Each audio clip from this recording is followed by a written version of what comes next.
ఒకవైపున భయం నిజమే. హార్ముజ్ జలసంధిని ఇరాన్ దిగ్బంధించేసింది.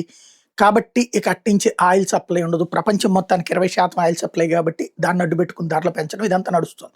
కానీ అమెరికానేమో హార్ముజ్ జలసంధి ఏం పూర్తిగా మూసుకుపోలేదు అని చెప్తుంది. అయితే సమస్యల్లా దాదాపు 70-80 షిప్పుల దాకా అక్కడ స్ట్రక్ అయిపోయినాయి. ఎందుకంటే ఇరాన్ వార్ఫేర్ చేస్తుంది. Technical warfare. దాంతో అక్కడ జీపీఎస్లు పనిచేయక అక్కడ నౌకలు అక్కడ ఆగిపోయి ఉంటున్నాయి. ముందుకెళ్ళడానికి ఇబ్బంది. కాబట్టి ఇరాన్ వెనక్కి తగ్గితేనే వాణిజ్య నౌకలు నడుస్తాయి. వాణిజ్య నౌకలు నడిస్తేనే ప్రపంచ వ్యాపారం నడుస్తుంది. ఇందులో ఎక్కువ సమస్య ఎవరికి ఉంది? చైనాకు ఉంది. ఎందుకంటే చైనాకి దాదాపుగా 40-50% ఆయిల్ హార్ముజ్ జలసంధి నుంచి వస్తుంది. సరిగ్గా 70 అంటారు, 40-50 అనుకుందాం మనం హార్ముజ్ జలసంధి నుంచి. కాబట్టి ఇరాను చైనా మిత్రులే కదా. చైనా ఇప్పుడు ఇరాన్ అడుగుతుంది, నువ్వు ఆపరా నాయనా, మా షిప్పులు రావాలా, లేకపోతే కనుక ఇబ్బంది అన్నది.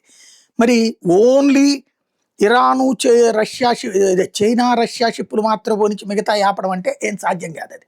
ఎందుకంటే ఇరాన్ యుద్ధ నౌకలు కనుక అక్కడికి వస్తే పేల్చి పడేయడానికి అమెరికా సిద్ధంగా ఉంది. ఇప్పటికే 9 యుద్ధ నౌకల్ని పేల్చి అవతల పడేసింది. హౌతీల ద్వారా ఏదైనా చేస్తున్నారు. వాళ్ళు ఏదో 100 షిప్పుల్లో ఒకటి ధ్వంసం చేయగలరు, ఇంకోటి వాళ్ళు ధ్వంసం చేయగానే వాళ్ళని ధ్వంసం చేయడానికి అమెరికా ఇప్పుడు ఇజ్రాయెల్ సిద్ధంగా ఉన్నాయి. కాబట్టి అంత సులభం కాదు. కాబట్టి ఇరాన్ కనుక చైనా మాట వింటే బాగానే ఉంటుంది, లేకపోతే ఏం జరుగుతుందో చూడాలి.